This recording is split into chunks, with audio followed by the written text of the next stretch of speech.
Are you actually growing, or are you performing your growth?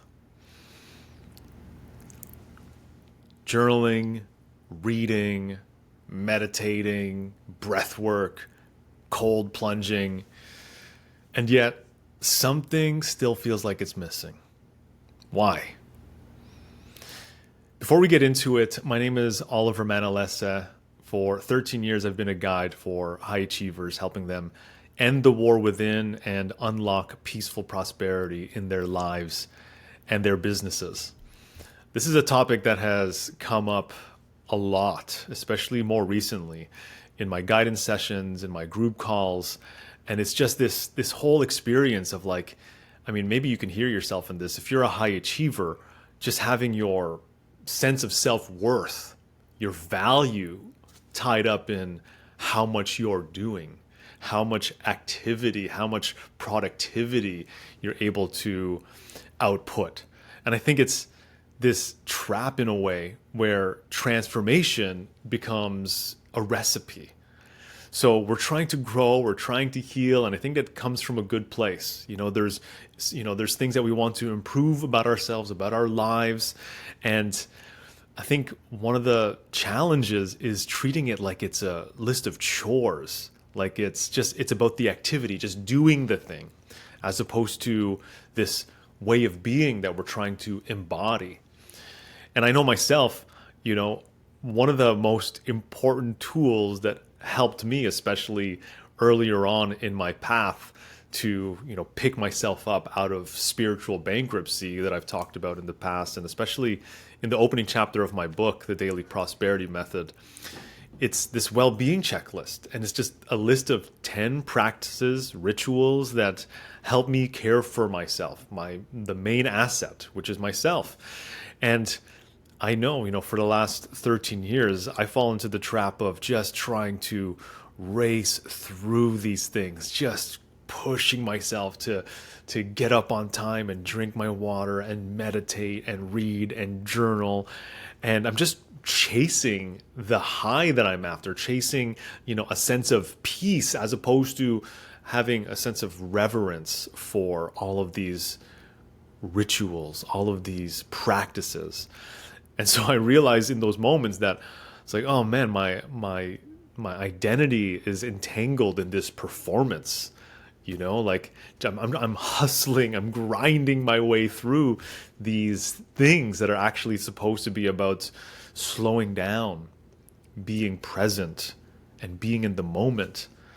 So it's like, you're really turning inner work into a to-do list, and it's not connected to being.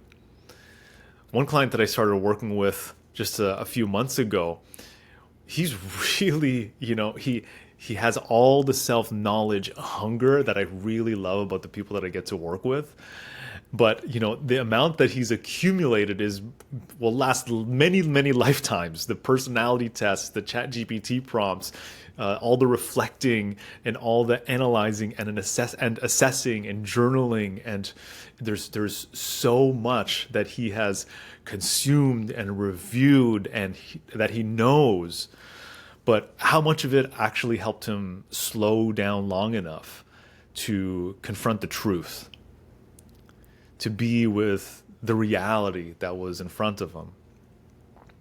And I remember when he brought this up in one of our calls together, he's like, I've been doing all of these things for my own personal growth, but then I show up on our calls, or even I listen back to our sessions, and I realize that, this is actually, it's sacred. Analyzing it, over-analyzing it, going through these chat GPT prompts to assess and know myself better and just have more information to consume and read. And, so much of it can be addicting in and of itself. But being in this conversation, it's such a sacred space and a sacred rhythm. And you can't recreate that from just knowing more and doing more and performing more. So I think, the point here is really to realize that in many ways, it's not about adding more. It's not about, adding more things to your already full plate.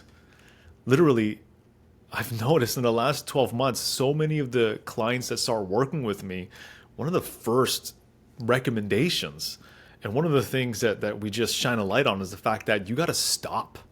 You got to uncommit yourself from these things. You got to say no. You got to stop.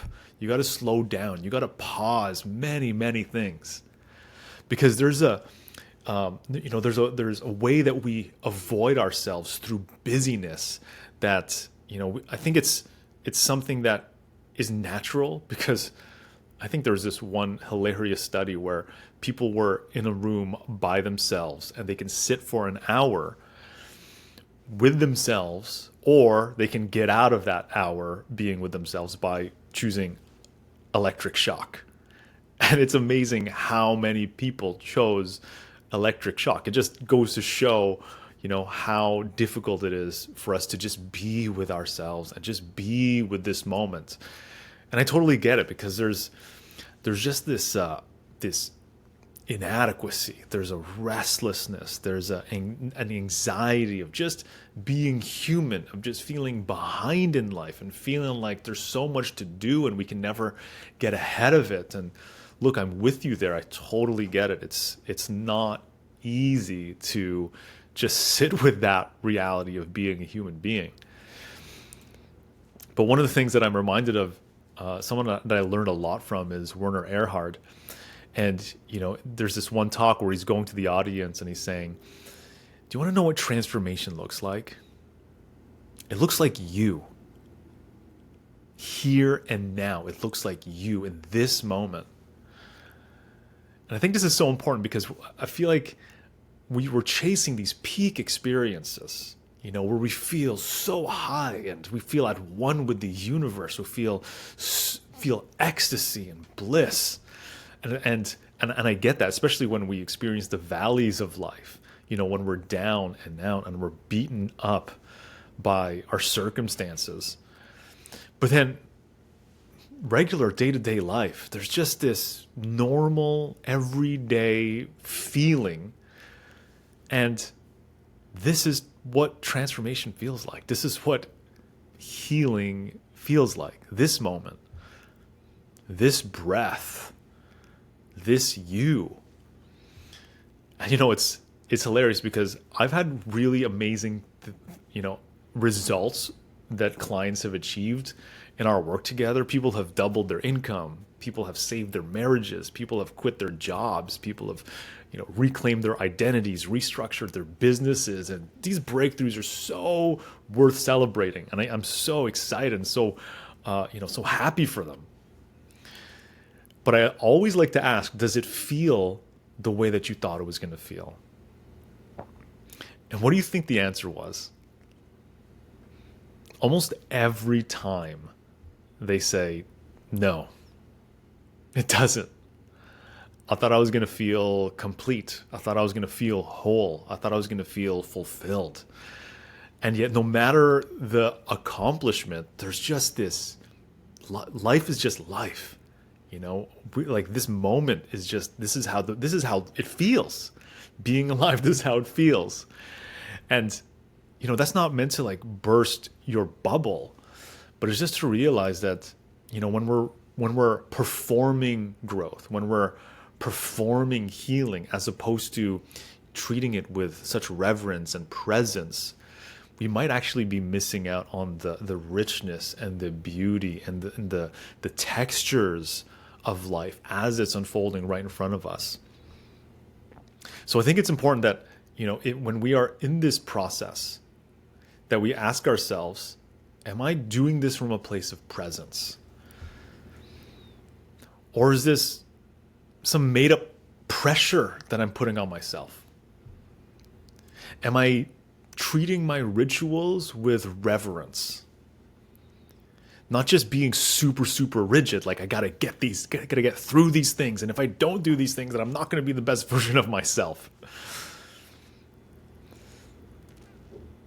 Am I tying my worth to how much I get done? As opposed to tapping into just being here, now.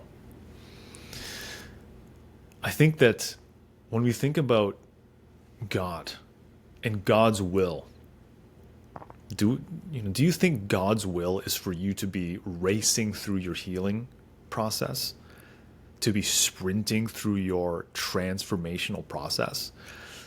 Or is God's will for you to be fully immersed and present in this moment with what's actually unfolding right in front of you? Look, this is not about stopping all these beautiful practices. This is not about, getting rid of your habit trackers and your checklists. I mean, that's one of the most important tools in my book that I share. And, for many, many years, clients, have gotten a lot of value from starting out with the well-being checklist, because when you haven't been prioritizing yourself, just having a tool to lean on to make that a reality, a day-to-day experience, it's really beautiful how that ripples out into so much good. So it's not about stopping these things. It's about reconnecting with the spirit behind each of these practices. When we're journaling, when we're meditating, when we're praying, when we're exercising, when we're reading, when we're in nature, just being there with this moment exactly as it is. It's really like, it's the difference between walking and driving. I could drive through, the village area where we live, where, there's all these different shops and restaurants and cafes and different things like this, people walking around. I can drive by. But walking, there's so much to notice and appreciate, just slowing down just that little bit. So it's like, are you driving through your healing process? Are you racing through it? Or can you walk through it? To realize that, as uncomfortable and as difficult as it may be, this is part of what makes it beautiful. This is part of what makes the healing, the growth, and the transformation so much more full and so much more complete. So my friend, if you are exhausting from performing your healing, if you want a sacred space for yourself to be with the truth that's in front of you, to bring more reverence and to reconnect yourself with what matters, I would love to have a call with you. Please feel free to use the link below to set up a guidance session, and I'd be honored to walk with you through this.